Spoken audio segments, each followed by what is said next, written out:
하나님의 말씀 히브리서 6장 13절에서 20절입니다. 히브리서 6장 13절에서 20절 한 목소리로 합독하시겠습니다. 하나님이 아브라함에게 약속하실 때에 가리켜 맹세할 자가 자기보다 더 큰 이가 없으므로 자기를 가리켜 맹세하여 이르시되 내가 반드시 너에게 복주고 복주며 너를 번성하게 하고 번성하게 하리라 하셨더니 그가 이같이 오래 참아 약속을 받았느니라. 사람들은 자기보다 더 큰 자를 가리켜 맹세하나니 맹세는 그들이 다투는 모든 일의 최후 확정이니라. 하나님은 약속을 기업으로 받는 자들에게 그 뜻이 변하지 아니함을 충분히 나타내시려고 그 길을 맹세로 보정하셨나니 이는 하나님이 거짓말을 하실 수 없는 이 두 가지 변하지 못할 사실로 말미암아 앞에 있는 소망을 얻으려고 피난처를 찾은 우리에게 큰 안위를 받게 하려 하심이라. 우리가 이 소망을 가지고 있는 것은 영혼의 닷 같아서 튼튼하고 견고하여 기장 안에 들어가나니 그러므로 앞서가신 예수께서 멜기세덱의 반차를 따라 영원히 대제사장이 되어 우리를 위하여 들어가셨느니라. 아멘. 너무 덥다 보니까 그런 말이 있었습니다. 태풍도 하나 올라오지 않느냐. 올해 태풍이 몇 개가 지나갔는지 아십니까? 20호 태풍이 지나갔습니다. 20개 태풍이 지나가면서 우리나라에 몇 개 올라왔습니까? 1개 올라왔습니다. 보통 때는 최소한 서너 개 이상은 올라오면서 이런저런 피해를 줬는데 작년에도 거의 오지 않았고 몇 년 동안 오지 않았다고 합니다. 그런데 올해 너무너무 덥다 보니까 태풍이라도 지나가면서 한번 바람 날려주면 이 무더운 열기가 사라지지 않겠느냐. 또 태풍이 바람과 함께 비를 몰고 오지 않습니까? 비라도 한번 시원하게 내렸으면 이 무더운 열기를 식혀주겠거니 우리의 소망대로 이루어졌는데 여러분 태풍이 어떻습니까? 착한 태풍은 없는 것 같아요. 아무리 태풍이 약해도 태풍은 태풍입니다. 처음에는 제주도 올라올 때까지 초강력 태풍이다. 그래서 제주도의 한라산 어떤 한 지역은 비가 1000mm 이상 내렸다. 여러분 1000mm 같으면 1년 내리는 비의 80%가 내린 겁니다. 이틀 동안에. 정말 어마어마한 비가 내린 겁니다. 그리고 이제 태풍이 올라오면 바람이 불지 않습니까? 한라산 꼭대기에 순간 풍속이 이제 초당 62m로 불었다. 우리나라 기상관测이래로 초당 62m는 거의 최초다 할 정도로 최고 바람이 한라산에서 순간적으로 분 거예요. 그러니까 솔릭 이 태풍 위력이 정말 엄청나지 않았습니까? 이 제주도에는 피해가 좀 더 많았는데 제주도 오면서 태풍의 속도가 굉장히 느려졌습니다. 그러면서 제주도 지나서 서해안을 통해서 우리 서해안 이렇게 진입하면서 시간당 4km밖에 올라오지 않는 아주 군뱅이 느림보였는데 우리나라 상륙하고는 어떻게 한 겁니까? 굉장히 빠른 속도로 보통 한 30km 라인은 이번에는 50km로 해서 빨리 이렇게 빠져나가 버리는 바람에 그래도 다행스럽게 많은 피해 없었던 그런 모습을 볼 수 있습니다. 여러분 그래도 태풍은 태풍입니다. 큰 나무 아마 지름이 거의 한 30-40cm 되는 그 나무 그 둥치가 바람으로 부러진 것을 보았습니다. 체육관 천정이 뜯겨져서 그래서 비가 그냥 쏟아져서 물바다 된 그런 사건도 일어났습니다. 옥상에 세워놓은 교회 종탑이 얼마나 든든하게 세워놓았겠습니까? 그 종탑이 무너지고 또 붙여놓은 이제 간판이, 벽에 붙여놓은 간판이 떨어지는 그런 일도 있었습니다. 나주 하면 뭐가 유명하죠? 예, 나주 배가 유명합니다. 빠르면 6월 중순 넘어서 배가 나오긴 하는데, 이제 배를 한 보름이면 배를 따려고 준비하고 있었는데 태풍이 지나가면서 어떤 농가에는 거의 90%의 배가 떨어져 버렸답니다. 그래서 뉴스를 이렇게 보니까 배 하나 이 열매에 그 나무잎 있지 않습니까? 제가 뭔지 그 이유를 모르겠는데 이제 농사하시는 분이 이 배 하나의 나무잎이 15개 정도 있어야만 배가 잘 익는다는 거예요. 그런데 배만 떨어진 것이 아니고 배 나무의 잎사귀도 다 떨어져 갖고 배 하나의 나무잎이 한 서너 개밖에 남아있지 않는다는 거예요. 그래서 남아있는 이 배도 잘 익기가 어렵다. 전복 양식장, 가두리 양식장. 전복은 보니까 우리가 맛있게 먹지만은 아주 예민한 것 같아요. 전복에 조그만한 일이 부딪혀서 상처도 생기면 그 전복이 제대로 크지도 않고 썩는 그런 일이 있다고 합니다. 그래서 그 양식장이 파도에 밀려서 한꺼번에 다 뒤엎어지고 하면서 키우던 전복을 키울 수 없고, 또 이렇게 양식장에 각종 이렇게 생선들이 이렇게 참 파괴되어지는, 또 죽는 이런 일까지 정말 태풍이 지나간 곳곳마다 많은 흔적을 남기는 그런 모습을 우리가 볼 수 있습니다. 여러분, 그런데 한라산 꼭대기 가보면 나무들이 있어요. 풀들도 있습니다. 오래된 큰 나무, 고목만 있는 것이 아니고 생긴 지 얼마 되지 않는 가냘픈 그런 나무들도 있습니다. 파랗파랗 피어있는 풀들도 있고, 또 한라산 그 자락 속에 이 들꽃, 산에 있는 그런 이름 모를 많은 들꽃도 피어있는 것을 볼 수 있습니다. 이번 바람에 그 풀들과 들꽃들과 그리고 가냘픈 나무들이 뿌리째 뽑혔습니까? 안 뽑혔습니까? 안 가봐서 모릅니까? 한 번은 한 7, 8년 되었는데 내장산을 가봤습니다. 내장산을 갔는데 태풍이 지나가고 얼마 지나지 않아서 그곳을 갔는데, 내장산 한 계곡에 바람이 이렇게 몰아쳐서 한 이 정도 되는 나무 둥치들이 수십 그루가 이렇게 넘어져 있는, 부러져 있죠. 그죠? 바람에. 그런 모습을 보았습니다. 그런데 부러졌는데 뿌리채 뽑히지 않고 부러진 거예요. 그리고 그 나무 주변에 밑에 많은 풀들도 있고 작은 나무들도 있는데, 그 정도 나무가 부러졌다면 약한 나무들은 다 뿌리채 뽑혀야 되는데 하나도 뽑히지 않고 그대로 있는 거예요. 무엇이 그런 비바람 속에도 그 나무와 풀들을 견디게 만든 겁니까? 나무에 뭐가 있어서? 뿌리가 있었어. 풀과 나무 속에 밑에 보이지 않는 그 밑에 뿌리가 있었어.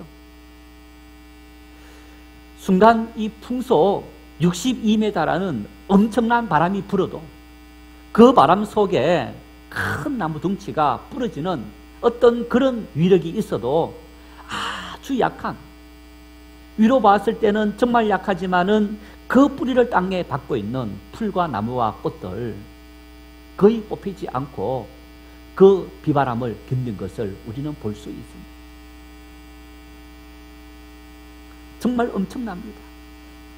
그 엄청난 바람, 사람이 힘으로 견딜 수 없는, 여러분 산에 가서 풀 한번 이렇게 들고 뽑아보세요. 쉽게 뽑힙니다. 그 쉽게 뽑히는 그 풀이 사람도 견디지 못하게 만드는 그 바람을 견디는 것을 볼 수 있는데, 나무가, 풀이 내려야 될 그 뿌리를 그런 어떤 자연의 엄청난 그 재앙들을 이길 수 있도록 뿌리를 내리는 그 오묘한 자연의 비밀을 우리가 볼 수 있는 거예요. 만일 나무들 중에서 깊이 뿌리 내리는 거 귀찮다 하면 어떻게 됩니까?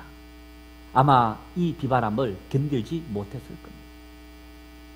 나무마다 풀마다 그리고 들에 핀 수많은 이 들꽃들, 그 모든 꽃들이 자기가 이러한 비바람을 견딜 수 있는 그 정도로 뿌리를 깊이 내리고 단단히 내리는 그런 모습을 볼 수 있습니다. 여러분, 씨앗을 뿌리면 그 씨앗에서 가장 먼저 뭐가 나옵니까? 뿌리가 나오는 거예요. 뿌리가 나와서 그 뿌리가 땅 속으로 들어가고 그리고 이어서 다음으로 위로 줄기가 올라오는 거예요. 그래서 뿌리는 두 가지 기능이 있는데, 하나는 그 나무나 풀 그리고 이 많은 우리 농작물들로 하여금 위로 올라가는 어떤 그 견디는 힘을 주기 위해서 뿌리를 먼저 내리는, 보호하는, 견디게 만드는 어떤 그런 기둥 같은 역할을 한다면, 두 번째는 땅속에서 무기물질 많은 영양분을 모았다가 필요할 때마다 위로 올려보내는 그런 역할을 위해서 뿌리가 역할을 한다라고 말합니다. 그래서 이 뿌리는 정말 대단한 것 같아요. 이런 뿌리가 있어서 그런 비바람을 견디게 만드는 그런 모습을 볼 수 있는데, 조미야 시인이 쓴 꿈이 있는 한 나이는 없다라는 시가 있는데, 이 시집에 이런 내용이 있습니다. 어떤 일이 있어도, 어떤 말을 들어도, 어떤 사람을 만나도 당당하고 자신 있게 뿌리 깊은 나무처럼 흔들리지 않고 묵묵하게 그 자리에 있기를. 살다 보면 실망도 절망도 있겠지. 그때마다 바람에 흔들리듯 아프고 방황할 수 있지만, 바람을 탓하지 않고 환경을 탓하지 않고 중심을 지키는 뿌리 깊은 나무의 지혜와 침묵과 인내를 생각할 것. 인생에 비바람 같은 환난과 역경이 다 찾아옵니다. 누구 하나 할 것 없이 이 세상을 살아가는 모든 사람들에게, 여러분 아무리 잘 태어나도, 금수저로 태어난다 할지라도 그 인생 속에 환난이 없는 사람은 아무도 없는 거예요. 저마다 다 삶에는 시련과 역경이 다 있는 거예요. 비바람이 몰아치면서 우리의 모든 삶을 송두리째 뽑혀버리는, 부르떠버리는 그런 시도들이 끊임없이 닥쳐오는 겁니다. 여러분, 그런 비바람 속에도 나무가 풀이 견디는 것은 뿌리를 내리고, 그 뿌리가 그 나무를 지탱하고 있는 한 부러질지언정 뽑히지 않는 것을 우리가 볼 수 있는 겁니다. 우리 인생 역시 마찬가지입니다. 환난의 때에, 핍박의 때에, 시험의 때에, 그리고 많은 문제가 다가오는 그때에도 내가 선 그 자리에서 깊이 뿌리를 내리고 있으면 흔들리지 않고 넘어지지 않고 뽑히지 않고 견딜 수 있게 되는 거예요. 자, 나무는 어디에 뿌리를 내려야 됩니까? 땅 속에 뿌리를 내려야 됩니다. 흙 가운데 뿌리를 내려야 됩니다. 만일 큰 돌에다가 살짝 흙을 덮어놓고 그 나무를 심어놨다, 어떻게 됩니까? 비바람이 불면 뽑혀버립니다. 그 단단한 돌 때문에 뿌리를 내릴 방법이 없는 겁니다. 얕은 뿌리를 내릴 수밖에 없는 겁니다. 밑에도 돌이 없는 그런 곳에 씨가 떨어져서 뿌리를 내려야만 깊이 넓게, 그래서 비바람을 견딜 수 있도록 만드는 것을 볼 수 있습니다. 여러분, 우리 인생에도 감당기 어려운 역경이 찾아오고 어려운 일이 찾아옵니다. 믿음의 뿌리를 제대로 내린 사람들은 하나님을 믿는 믿음을 놓치지 않고 원망하지 않고 살아갈 수 있는데, 그 믿음의 뿌리를 제대로 내리지 않는 사람은 원망하고 신앙을 포기하는 그런 경우가 있습니다. 오늘 이 본문 말씀이 바로 그런 말씀입니다. 유대 그리스도인들이 예수 그리스도를 믿었습니다. 핍박이 왔습니다. 환난이 왔습니다. 다시 자기들이 믿었던 과거 유대교로 돌아가려는 그런 시도를 보입니다. 그런 성도들에게 히브리서 기자는 너희들이 왜 그렇게 어리석은 판단을 하느냐? 너희들이 그렇게 어리석은 판단하는 이유는 바로 너희의 신앙의 뿌리가 아직까지 제대로 내려지지 않았기 때문이다. 그렇게 진단하면서 오늘 이 말씀을 하고 있는데, 여러분, 우리 인생이 성도가 뿌리 내려야 될 곳이 어디입니까? 우리가 무엇에 뿌리를 내려야 되고 어떤 뿌리를 내려야 하느냐? 세상 많은 사람들은 이야기합니다. 인생의 힘은 돈에서부터 출발되어진다. 돈이 인생의 뿌리입니다. 어떤 사람은 자신의 지혜, 지식이 인생의 뿌리이다. 그래서 그 지식을 위해서 많은 투자를 하는 것을 볼 수 있습니다. 아무리 많은 돈이 있고 지식이 있다 할지라도 건강을 잃어버리면 아무 소용이 없다. 건강이 우리 인생의 근간이다. 그래서 건강해야 된다. 건강에 많은 노력을 기울이면서 그것이 우리 인생의 뿌리인 것처럼 생각하는 경우들도 있습니다. 금수저, 은수저, 흙수저, 나무수저처럼 그 논쟁처럼 내가 어떤 가문에 태어났느냐, 내 가문이, 내 배경이 내 인생의 뿌리이고 그것이 내 삶을 형통하게 만들어주는 그런 인생의 뿌리이다 라고 생각하는 것도 우리가 볼 수 있습니다. 여러분, 그런데 보십시오.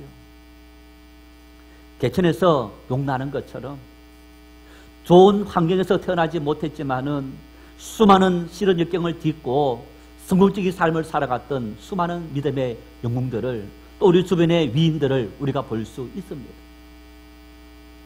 그분들 나름대로 인생에 어떤 뿌리를 제대로 내렸기 때문에 그들이 그런 삶을 살아갔는데, 오늘 우리 그리스도인들은 인생의 뿌리를 어디에 내려야 하느냐? 오늘 이 본문은 이렇게 말씀합니다. 19절 말씀을 함께 같이 읽겠습니다. 우리가 이 소망을 가지고 있는 것은 영혼의 닷 같아서 튼튼하고 견고하여 기장 안에 들어가나니. 우리가 이 소망을 가지고 있는 것은 영혼의 닷 같아서. 여러분, 사람에게 나무를 친다면 뿌리와 같은 것, 사람이 있는데 뿌리와 같은 것이 뭡니까? 마음이 뿌리입니다. 신앙인들은 우리 영혼이 뿌리입니다. 발을 아무리 땅에 막 박는다 할지라도 이것이 뿌리가 될 수 없습니다. 사람은 눈에 보이는 것으로만 사는 존재가 아니라 눈에 보이지 않는 삶의 가치관, 마음이 있고 또 그 너무 더 깊숙한 곳에 뭐가 있느냐? 우리 영혼이 있다는 것. 그 영혼이 어디에 닻을 내리느냐? 어디에 뿌리를 내리느냐? 그것이 너무너무 우리에게 중요한 일입니다.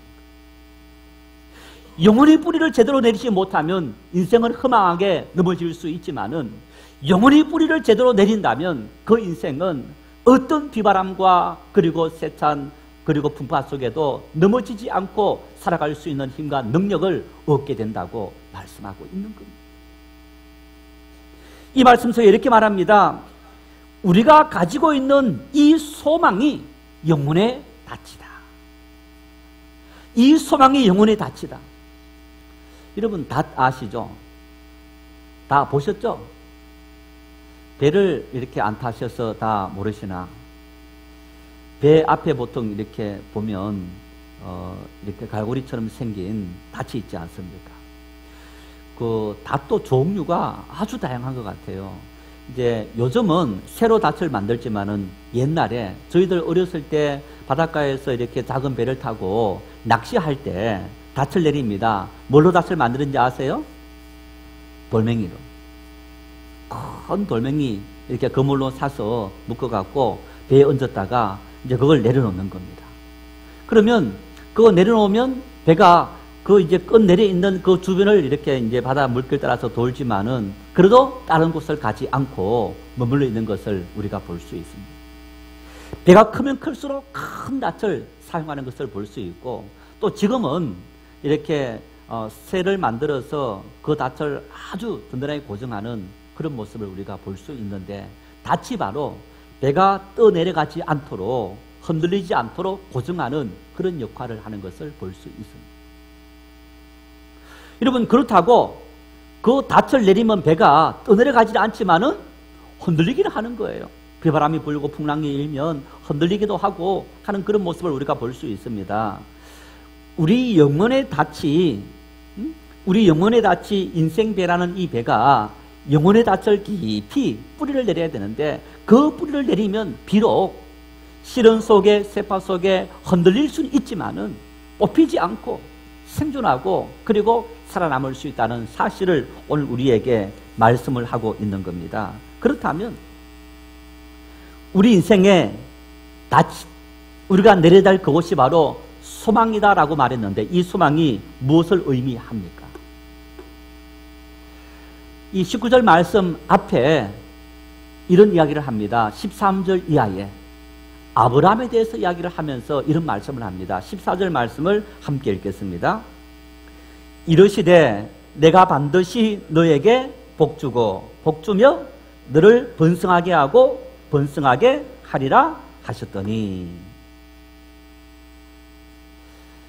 여러분, 우리가 복받기 위해서 어떻게 해야 됩니까? 열심히 일해야 됩니다.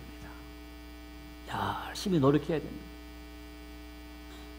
저축하고 열심히 공부하고 좋은 직장 가고 그리고 거기서 성공하고, 그래서 우리가 열심히 살아가야만 인정받고 우리의 삶이 형통하고 잘 살아갈 수 있다.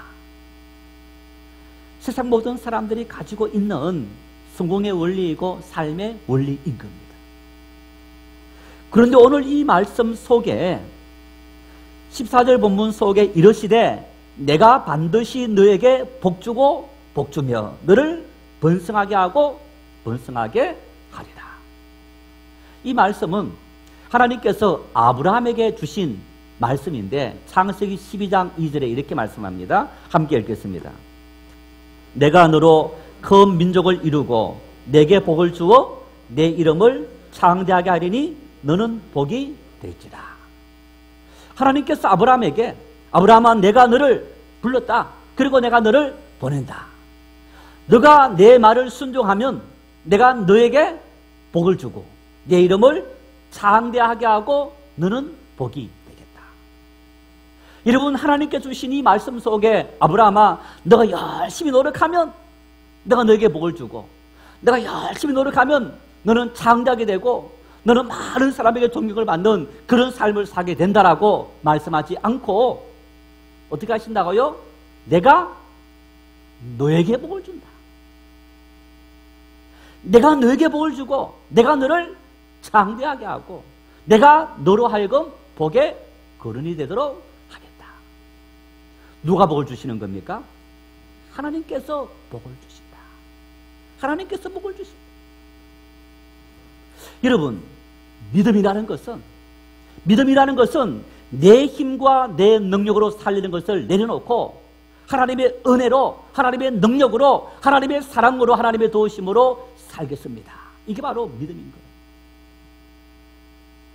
오늘 이 말씀 속에 우리가 뿌리를 내야 될 영혼의 닷, 그것이 바로 소망인데 그 소망은 뭐냐? 하나님께서 아브라함에게 주신 이 말씀. 아브라함아, 내가 복의 근원이란다. 너가 복을 받고 너가 창대하게 되고 너가 복의 근원이 되기 위해서는 뭐가 필요하냐? 너 힘으로 살려고 했던 그 모든 것을 내려놓고 하나님의 은혜로 살겠습니다. 하나님의 사랑으로 살겠습니다. 하나님의 방법대로 살겠습니다. 너의 생각을 바꾸라는 것, 너의 가치관을 바꾸라는 것. 하나님의 방법과 하나님의 말씀과 하나님의 뜻을 따라 우리가 살아갈 때 하나님께서 우리에게 복을 주시고 하나님께서 우리를 축복하시고 창대케 하신 그 은혜를 누리도록 인도하리라. 이것이 우리 영혼의 닻이 되어야 된다라는 얘기입니다. 자, 여러분, 그렇다면 삶의 고통이 왔습니다. 다 잃어버렸어요. 부도나서 다 잃어버렸습니다. 누군가에게 속아서 다 잃어버렸습니다. 뺏겼습니다. 나이가 많이 들어도 나에게 모든 것이 남아있지 않아서 내가 어떻게 남은 인생을 살아갈까 염려, 걱정, 의심이 되어집니다.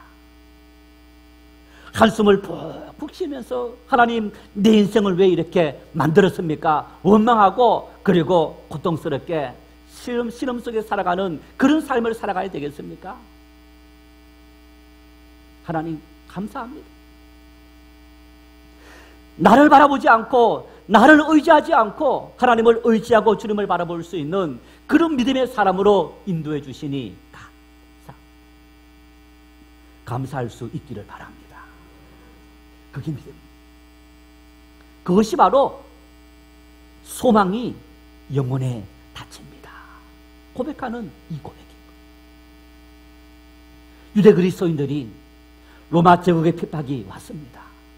같은 동족 유대인들로부터 외면을 당했습니다. 직장 얻기가 힘들어집니다. 도망 다녀야 됩니다.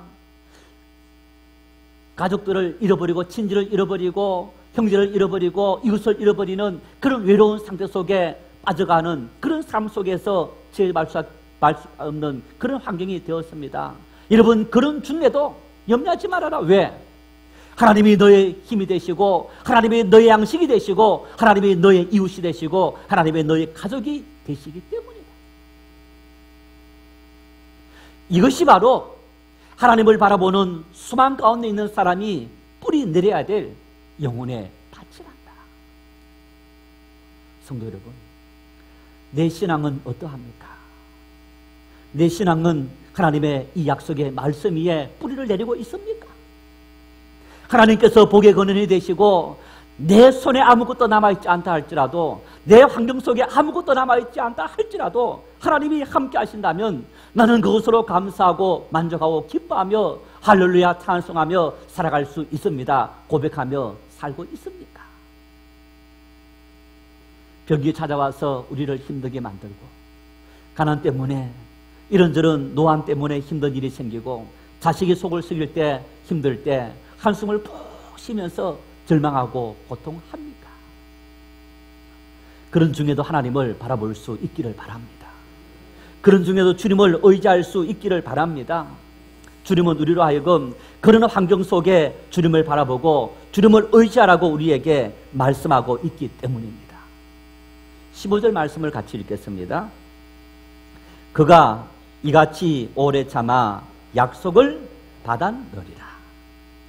아브라함이 이같이 오래 참아 약속을 받았다. 자, 아브라함이 하나님 약속하신 복의 근원이 되겠다, 창대하게 하겠다, 그런 약속을 아브라함이 하나님 말씀하신 약속을 이제 받았다. 창세기 22장에 이제야 내가 나를 경외하는 줄 아노라. 그러면서 너 후손을 바닷가의 모래알처럼 하늘의 별들처럼 많게 하겠다. 약속하신 그 약속을 하나님께서 이루시겠다라고 말씀하십니다. 그런데 여러분, 그런 하나님의 축복이 아브라함에게 임하기까지 아브라함이 오래 참았더라. 자, 이 말씀 속에 이런 의미가 있습니다. 오래, 긴 세월이 걸렸다는 얘기.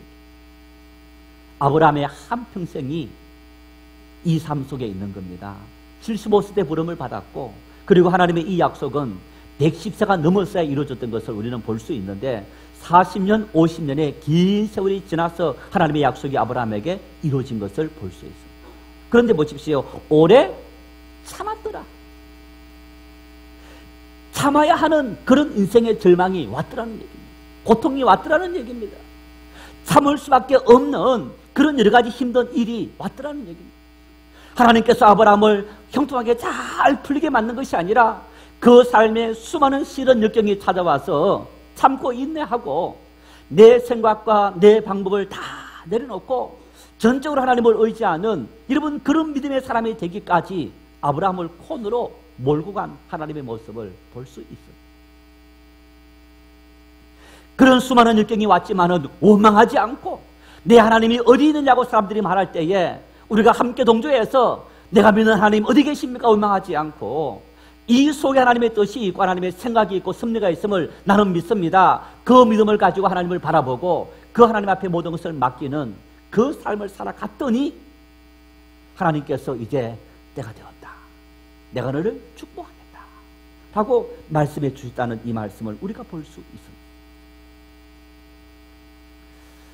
이런 말이 있지 않습니까? 9번 잘하다가 한 번 못하면 다 쏟아버린다. 하나님 앞에 잘 통과해 왔습니다. 9가지를.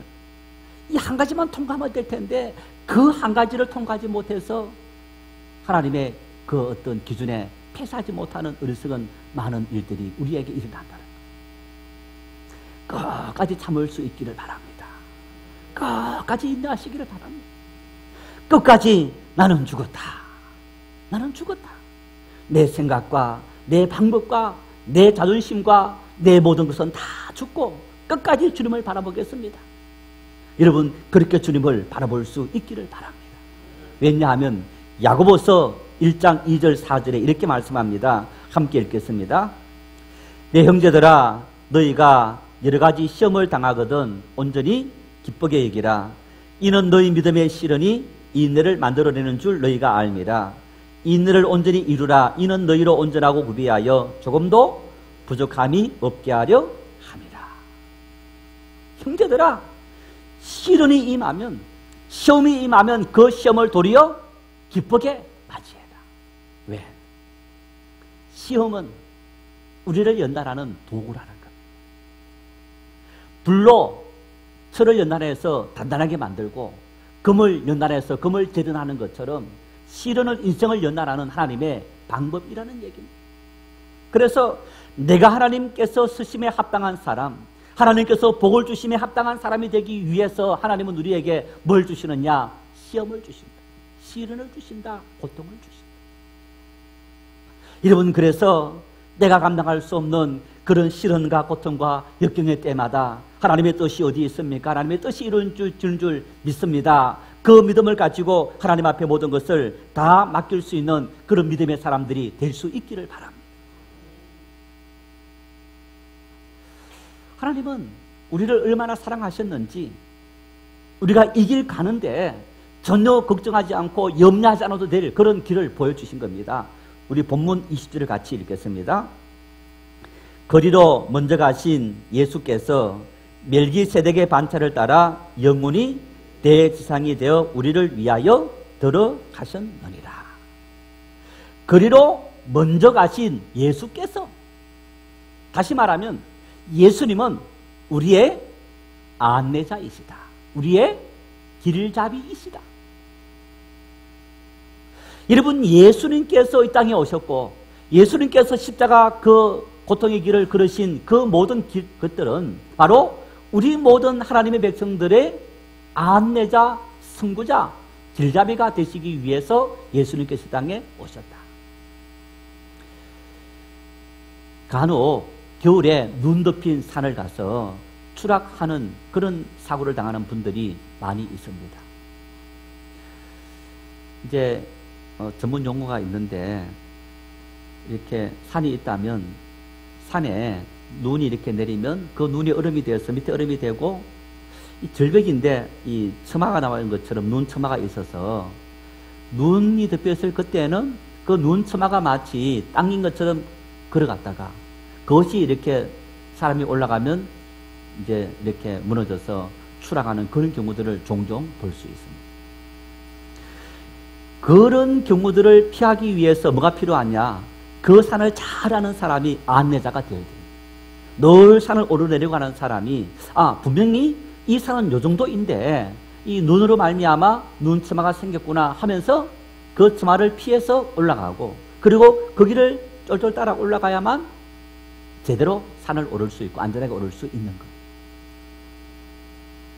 예수님은 내일을 알 수 없는 험한 인생, 어디에 구덩이가 있고 어디에 우리를 올매는 올무가 있는지 알 수 없는 그 길 가는 우리들에게 염려하지 말고 나를 따라오너라. 나를 따라오너라. 누구든지 예수 그리스도를 따라가기만 하면 우리는 하나님께서 인도하시는 그 은혜의 길, 축복의 길로 갈 수 있는 그 길이 열려 있다는 얘기. 그래서 염려하지 말고 주님을 전적으로 의지하고 전적으로 바라보고 주님 앞에 모든 것을 다 맡기고 그 길 가면 그 길이 영혼의 낯을 내리는 길이고 하나님의 은혜의 길이며 축복의 길이라고 우리에게 말씀하고 있는 것. 오늘 나는 어떠합니까? 하나님 믿는 믿음의 사람으로 살아가면서 예수님 걸어가신 그 길 걷고 있습니까?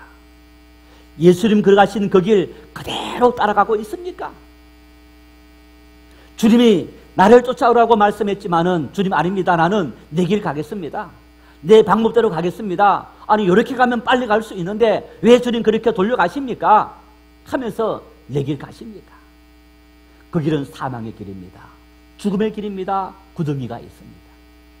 그러나 주님이 걸어가신 그 길 함께 걸어가고 주님을 따라가면 주님은 우리를 영원한 평강으로 어떤 비바람 속에도 우리를 지켜주시는 그 은혜를 풍성히 누릴 수 있게 되는 겁니다. 하나님이 문제입니까? 내가 문제입니까? 내 믿음이 문제인 겁니다. 하나님은 나에게 뿌리를 내리고 내가 너에게 줄 이 은혜를 받아 누리라고. 아브라함에게 말씀했던 것처럼 내가 너에게 복을 주고 내가 너를 창대하게 하고 내가 너를 복에 거는 되도록 축복하겠다고. 너를 나에게 맡기고 내 영혼의 닻을 나에게 내리면, 뿌리 내리면 내가 너의 모든 삶을 인도해 주리라고 약속하셨고 축복하셨고, 수많은 믿음의 사람들은 그런 은혜를 누렸던 것을 우리는 볼 수 있습니다.